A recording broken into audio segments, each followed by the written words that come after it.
How you doing today, Brian? Hey, I'm good. I don't think very often about birthdays in November, although that is when my wedding anniversary is. But it suddenly occurred to us as we started getting ready for this episode that we're somewhere right around the 2-year mark. So happy birthday, Lead.exe. Exactly. And today is a bit different of an episode than our normal one. We just kind of share our podcasting journey and why we think that, leaders of every type, whether you're a leader or not, you should be sharing your thoughts and ideas and your views with people because there are people listening. The world is listening. We've never been any more connected in history than we are now. Yeah. And some of what we talk about during the episode is, not only the mechanics of doing it, but really finding the why that powers, the choices that you would make to share content about yourself, whether it's through a podcast, whether it's through blog posting, doing video clips, really determining what is the message that you want to convey and how can you get it out there. And then we have some fun, I think, right at the end, just kind of showcasing a number of our different guests that we've had along for the journey. And thank you to all of them as well as our listeners. Yes, and anybody who's listening, just like always, we appreciate your support. We appreciate your engagement, and we really appreciate you listening. Like I said, Brian and I are never going to do ads on this podcast, and that's one thing I've told him for a long time.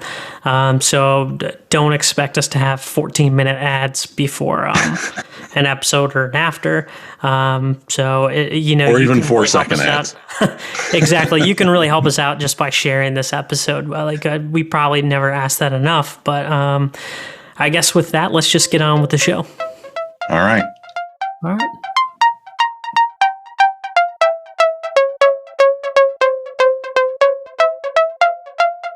Thanks for joining us for another edition of Lead.exe. I'm Brian Comerford in Denver, Colorado. And I'm Nick Lozano in Washington, D.C. And hey, we are rounding the bend on another milestone for ourselves. We're about to hit the mark on our 2-year anniversary here. I know. Can you believe that? I think it's 2 years of us just recording, but it's probably more than that in the works, right? We had talked about doing this just randomly as a side note before we even started recording. So I feel like it's probably 3 years in the making, right? But 2 years of actually doing it. There was a year of lollygagging and not doing anything about it and just talking and then eventually just hitting the ground running, right? I think so. Yeah. And it's, I guess you could call it a labor of love in a way because, obviously. It makes $0. So exactly. No one's aware of that. We make $0 from this podcast, but it is what it is, right? But I think that's, part of what factors into really what the impetus was behind us ever getting started on it in the first place was to help build our leadership brand and to help be able to share with others through, ongoing dialogue a lot of the same themes that we were encountering in our day-to-day work lives, and particularly the work that you and I have done together with, kind of that CIO mastermind kind of think tank approach, talking with other technology leaders and leaders in general who are wrestling with very similar challenges and oftentimes regardless of what type of industry they're in.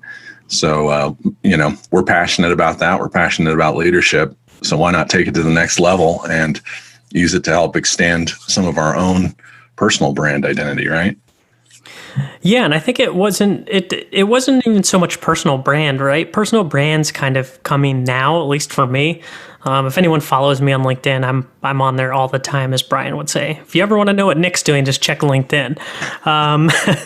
But I think it was just more of us getting the ideas out and these concepts, right? We had these conversations after our meetings, and it was like, well, we should just record this. Maybe somebody will listen to it. And it's been kind of crazy to look at the analytics from the downloads and seeing downloads from like Argentina and Australia and Germany.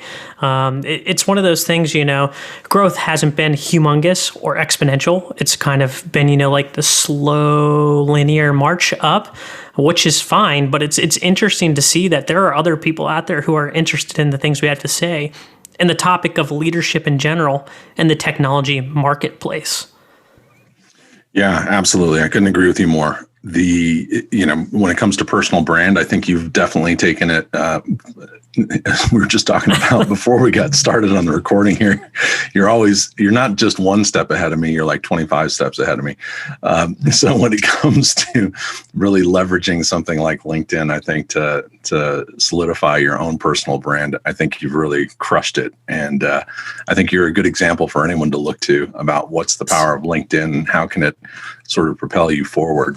Exactly. And this is a good point for this episode, right? This topic. And you're talking about a technology leader. I think it's a good idea to have a podcast or a LinkedIn presence or a blog or something, right?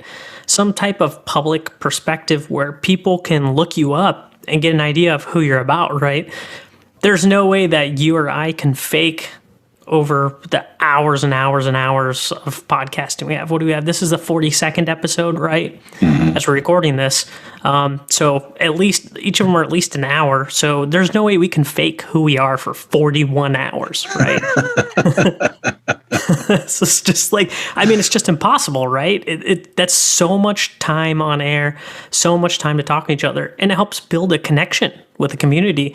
And when you're looking for people, looking for talent, I feel like if they see you out there and they see you giving these ideas about leadership and they hear you talking, it gives them an idea of who you are. It might get them excited to apply. You might get talent find you that you might not necessarily be able to reach if you're just going through an HR group or through an Indeed or something like that, right? Because it's almost like in sales, right? You're doing inbound instead of outbound. Yeah, excuse me. And I think going back to what you were saying about, how we would go through some of these working groups and then find ourselves in conversations after the fact. It was almost as if those conversations had so much authenticity in them that they were really engaging because no one felt like they were on at that moment. Right. It's just everyone now having a conversation. People are exiting the working group. And then there's, folks still kind of milling around, folks who still have questions and topics. And, I feel like that's carried over into just the conversational nature that you and I have. I mean, talking about you can't fake it for this many episodes. Probably if you go back to our earliest episodes, they felt a little more stilted than they do now, where I think we just kind of roll with it. And, what you get is authentically us every time. Well, I mean, part of that's just like being a new leader, right? You land in that new role, even if you've been a leader before, right? But you're landing in a new role, new organization. You're kind of feeling your way around, right? To find what works and what doesn't. I know for you have a broadcast background, doing the electronic air and radio valve. So you're super comfortable on air. You've done it before, but it's just finding that right groove where it fits in perfectly for what we're doing here. And I think our earliest episodes were just me and you talking, right? We recorded them pretty terribly over, was it Uber conference or something like that? Like, I don't even remember, but... Squadcast. Yeah, it was Squadcast, which gave us like perfectly clean audio, but it's just like anything else. It's the content and the message that's more important than the clear audio. I don't know where I was going with that, but... Maybe a little bit about the production development that we've had over the time of doing this, because, as we started off, we didn't have a clear-cut production workflow. And you and I had both talked about, before we did the first recording, kind of tongue in cheek, but we talked about great is the enemy of good, right? Or good enough. It is. Yeah. And so rather than trying to find ourselves in a place where we could perfect everything, have a clear understanding of our branding and, how we would try to market ourselves, we just got into creating content and the idea of curating topics that were meaningful to us, and that not only were of interest to us because of our own challenges that we had encountered as technology leaders, but that also inspired us, right? Where we wanted to go out and find other people that we could start having the dialogue with to kind of continue the extension of what we had done in more of a mastermind context, now with other guests that we could bring onto the program itself. And one of the coolest things I really enjoy about podcasting is it gets you access to so many other people that you couldn't otherwise, right? It's that old school, like, hey, can I pick your brain? And somebody's like, I don't know who you are. And I understand why people will say no. They have to protect their time, because if they say yes to everybody, it's difficult. But if you have a podcast and you have some episodes and some content to show that you can give them some value back, you get access to all kinds of experts, and you get to learn so much. That's one of the things I love about having different guests in different segments and from different backgrounds, is that it's almost like having a private one-on-one class with these people about whatever they're an expert on. And having that podcast, having that brand, allows you to reach out to those people and get access to them when you normally wouldn't. Absolutely. And, you start taking it to the next level, right? So initially, I think we sourced a lot of guests who were folks that either already had expertise in some area that we wanted to learn more about. Mm-hmm. They had been faced with some type of challenge that intrigued us in their own journey as technology leaders. And then it started extending into, once we had sort of a base volume of content, now it starts going the other direction, right? Now people have become interested in talking with us, and they want to share their stories with us. And, they see value in the audience that we're developing, in part because of the breadth of content that we've been able to curate over time. And that's one of the things that's been super interesting to me. And before this whole podcast thing, my social media presence was very limited. I went the whole information security route, and you can't see my name on LinkedIn. And beside that funny story back, I'm digressing here, but funny story is I was producing content on LinkedIn for months before I realized that all my settings were so strict that all people saw was the little silhouette picture thing. They didn't even see my name and said works in technology or something like that. And people were engaging on my content. And it wasn't until I met Joseph Gonzalez, who was on our show. He had said something earlier to me. He's like, man, I saw what you're writing, and then I saw your headline that said co-host at Lead.exe. And he's like, it just didn't make sense. But going back to that, having that, brand and putting out content, what I've noticed is that there are a lot of people who are just lurkers, right? That's you run into, and they're like, hey, I've listened to that episode, it was great. And some of them are people that I barely know, or don't know at all. And they tell me they really enjoyed an episode, or they really liked a post or something that I've done. And I've seen them engage not at all with it. So I would tell leaders, go out there, create your blogs, post on LinkedIn, make your podcast, because people will listen, and you'll be surprised at some of the people who will listen and some of the feedback that you'll get back from it.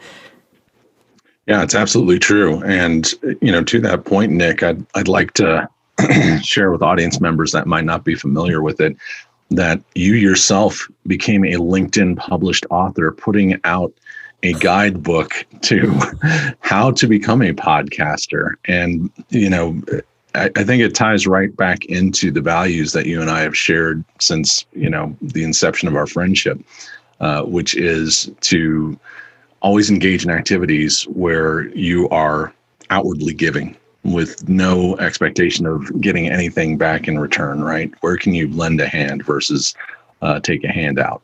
Exactly. I think that podcast, so that $0 podcaster, right? The whole thing is I saw a bunch of people, and this was probably January or something like that. So pre everybody being home. We're recording this in 2020. If somebody's listening, down the road. If you remember 2020, you'll know what we're talking about, but I'm not going to say it. So it was one of those things. I saw these recommendations and people were like, oh, if you want to be a podcaster, you need to get this Shure mic, Right. this expensive condenser mic, and you need to get this mixer board. I'm like, no, what you need to use is what you have, right? Like, it's like the sound quality and all that and everything being perfect is, like you said, is the enemy of done. Just take what you have and make it, and then acquire stuff as you go. And it's that Maya Angelou saying, it's like, and do the best you can until you know better, and then when you know better, do better, right? It's Right. just Yeah. that simple. I love that. Do what you have with what you need, and don't, I saw people and they're like, oh, well, go get this $800 mic. I'm like, well, an $800 microphone is not going to make you a better podcaster. Why don't you learn how to be a podcaster and interview people with the stuff you have laying around, earbuds or in your computer? And as you get better, if you want to upgrade to that stuff, then by all means. But like you said, enemy's the perfect to done. Just get out there and do it. And I wanted to make a guide where it's just like, hey, like anybody can do this. Like it's not that difficult. That's exactly right. It's, the mechanics of it are completely democratized, right? I mean, it's podcasting is the proletariat's version of right of network broadcasting. You've got a voice, and you can develop an audience. It's sort of irrelevant what the mechanics are behind doing it, because there's so many different paths that you can take to achieve the results. So I think part of what I was really trying to allude to when I talked about developing that personal brand, it's really not even developing the brand. It's just about unleashing your inner authenticity. What are those things about yourself that make your voice unique, that make your perceptions uniquely yours? And those contributions are valuable to anybody. Whether or not you may believe it, your experiences have been, unique to your own situation, and they've provided you with insights that are likely worth sharing. And really just starting at square one and giving it a shot. That's ultimately what can help take it in a direction of developing a following. Yeah, and I'll say this, like you said, everybody has a story to share, right? You might think, I don't have anything to share. No, but like no one's gonna listen to it. But you'll be highly surprised if you just put your thoughts and ideas out there of what people will come along and say, man, I've never thought of it that way, or great perspective, and you'll slowly start to build a following. And I know from a leadership perspective that some people don't let their people post on social media, right, without like content being approved, and all this stuff. And in my opinion, they're taking away the free advertising that they could get if they just let their employees create content. I mean, there's a certain point, like if they're posting personally and doing stuff, like for me, I don't really post about my day job, but I guarantee you that people see my content and they're like, well, what does he actually do? And they filter on down to that profile, and then they start looking at other stuff and start going down that path. And I know for some organizations, maybe if you're an executive leader in a Fortune 500 publicly traded company, the things that you say have ramifications. But I saw the other day the CEO of is it ING? Is that the name of the bank? ING. He has his own podcast. So if he in the financial services sector, which is highly regulated, publicly traded company, Fortune 500, can figure out a way to do a podcast, so can anybody in some technology leadership platform. Maybe audio is not, the medium that you're good at, but find a medium that you're good at. Are you good at writing? Well, then write a blog post. Are you good at doing quick videos? Well, then post something on Instagram. You never know what might trigger somebody, an emotion. Look at what happened with TikTok and the Fleetwood Mac song. Nothing intentional with that, right? But Right. You never know what moment might trigger that. That basically turned into a free commercial for Ocean Spray, and their stock shot up just because of it. And we're not here. We normally here we don't talk about making profits or whatever, but for your personal brand, for your organization's awareness, that's free advertising, man. You should let your employees do that if you're your leader. And I encourage my people to post on social media. I don't demand that they do, but it's just a good way to get your thoughts out there. And, you know, build your own type of brand. Yeah, and I like how you covered a number of different types of approaches that you can take, right? Whether it's shooting quick clips of video, whether it's putting together a LinkedIn blog post, you know, all of those things are viable content for somebody. And, you know, ultimately, it's something that I think was the first lesson that you and I, you know, we knew this going into it. And I feel, you know, good knowing that we've maintained it throughout, which is consistency. It's that you have to stay on top of continuing to produce whatever the medium of content is that you've committed to. Yeah, and I'd say that's super important when it comes to anything. And if we get back on the podcasting route, if you're going to do one, I always see people like, oh, well, should I publish weekly? You know, or like everyone always thinks of Joe Rogan because he's probably like the hottest podcaster there is out there right now. And he publishes 3 or 4 times a week, but that's also like his only gig for the most part. I would say just pick a schedule and stick to it. We publish on the 1st and the 15th. Is that the best method to, you know, for releasing a podcast? Well, the best method is the one that you can consistently create content on.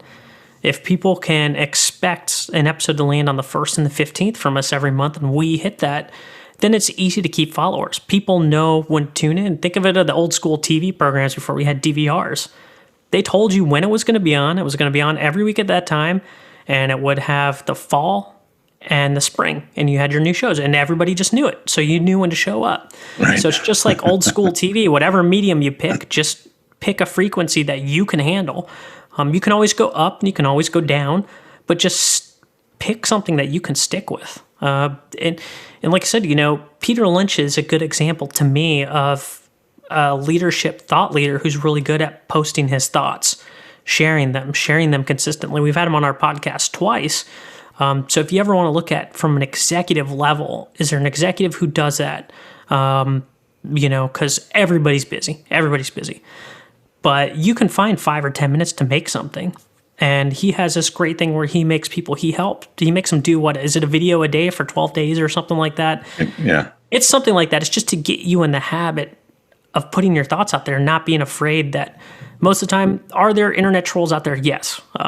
But if you have thick skin, it's like, why are you going to let some random person on the internet hurt your feelings? It's like, I feel sorry for them that they're so angry that they need to say something negative to me. It's like, it's whatever. You know, it's like, I don't know this person. And you might get, you know, your friends tell you, well, why are you doing that? Or your colleagues. But then you'll be surprised when you start getting results and you start getting engagement and people start asking you to be on their things. Then people all of a sudden are interested in like, oh, well, how'd you do that?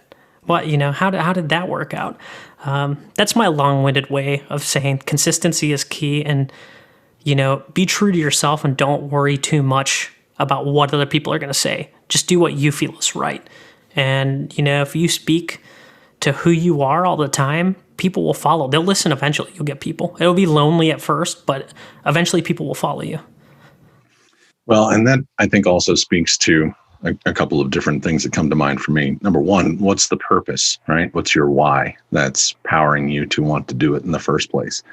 If your motivation is to go out and make money, or your motivation that's not going to happen. is to go out and, you know, achieve internet stardom, then your motivations, you know, may not really be aligned with your own authenticity.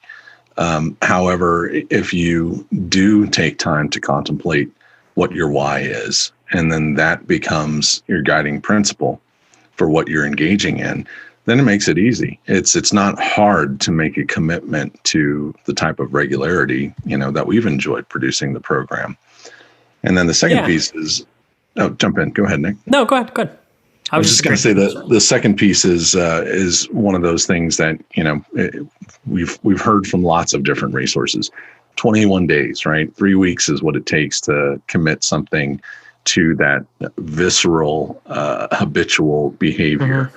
So I think that's part of the benefit to doing something like, you know, making a commitment to a specific type of run of creating personal videos or writing blog posts or podcasting or whatever it is, so that you can truly develop that habitual tendency, so it's just second nature to you. And when you have those two things combined, I think, where you're following your why, and now you actually have the visceral habitual commitment ingrained in your behavior, then it just continues to happen. It's not even a challenge to get it done.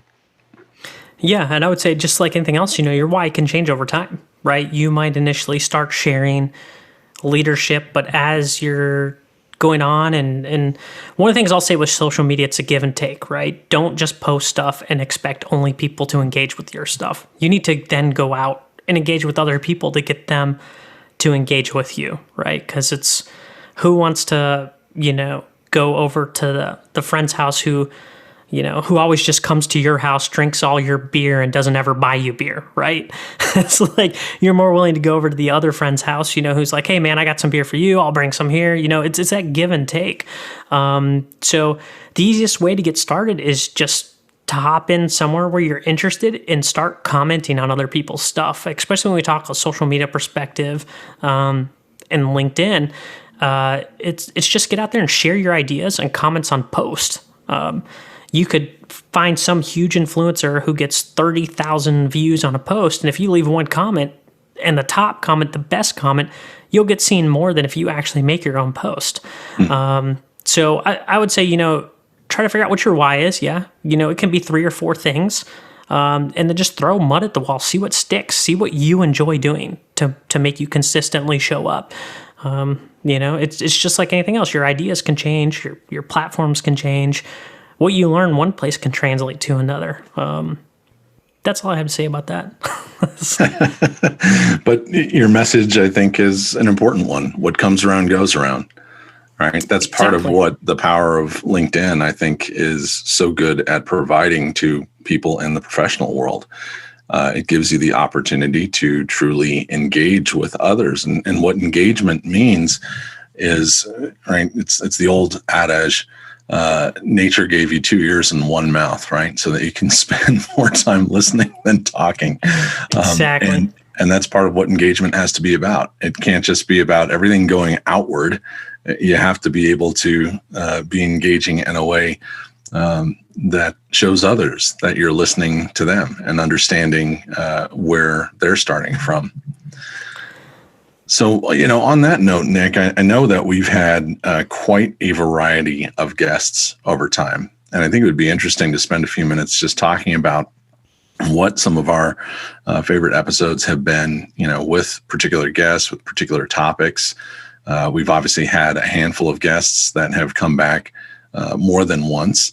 And, we've had a lot of folks that have started the outreach process to say, hey, I love what you're doing. And, it feels like a really authentic place to come share ideas. I would like to be a part of that too. Yeah, so I think for me, one of my favorite guests was Brent Williams. Just, just the such diverse leadership background he had from, being in charge of cyber command and a hospital and logistics. And it's just like, you're in charge of so many things at one time and you have to know so much. It was just interesting to hear the things that he were saying are leadership principles that are that work everywhere. So he was by far one of my favorite guests. And then I would say, Roxanne Kaufman and Peter Margaritas is a couple of my favorite. I actually like every guest we've had. I don't think we've had a guest where I haven't sat down and said, I haven't learned anything from them. But those 3 are the ones that just come to my mind. What about you, Brian? Yeah, Roxanne, definitely. Roxanne Kaufman Elliott. She's, I just think that she is so well spoken. And, and I think this also speaks a little bit to any guest that we've had that has taken the time to author something. Now, whether that's a business plan, whether it's a book, I think there's something that is required of the characteristics of your thinking in the way that you're able to clearly communicate ideas when you've given yourself the discipline to sit down and organize those ideas into something formal, with the purpose of sharing with others. And, so we've obviously had a couple of different guests who are authors. You mentioned Peter Lynch. Dr. Gleb Sapersky is another one. He's written multiple books. And I mean, he's the kind of person who it took us months to get him on the program. And once we had him, the timing ended up being perfect, just given the disaster avoidance expert. It's right. Like that wasn't planned. That just happened. Yeah. But it was just so rewarding listening to someone who could give you so much information in such a short period of time, because he's obviously spent a lot of time thinking about it, and he's figured out how to compress a lot of complex ideas into some very succinct messaging. Another one that I think of is Natalie Johnson, someone who has done that same type of training methodology with thousands of people and is able to share those really keen insights in a very, again, succinct, but clear overview in her communication. Peter Margaritis, he's another one. I mean, not for one thing, anyone who is, humorous by nature. I mean, all the people that I've known in my life who have a really sharp wit tend to be, some of the most incisive types of intelligence, that I've come across. And Peter is a funny man. And, I think it's, I don't know how much of that was inherent in his nature when he began his process as the in improv, right? But as he continued to develop it, right, then that's one more of those aspects where now he's put himself in a position of vulnerability where he's in front of an audience and he has to come up with something on the spot. And exactly. If you're trying to do that and make it funny, you just double down on the personal challenge you're dealing to yourself. Then he takes it, several steps further as an author, as a podcaster, and those things aren't even in any way directly correlated to what his expertise in his professional life are related to. Yeah, no. And I'd just say, most people are interesting if you give them the chance to speak, right? Most people have a story. You have a story. Feel free to share it. Somebody's going to find it interesting somewhere, right? Yeah, one of those stories that really touched my heart immensely was Captain Holly Weaver when we had her on the program. And I know that she, she was a little bit timid in the way that she interacted with us at first, because it was kind of early on in her own speaking career. And, I think you develop greater confidence, kind of as we're talking about, the more you do go through that sharing process, because as you share, with repetition, you have the opportunity to refine. And, so I continue to see the things that she posts and continue to see her own trajectory.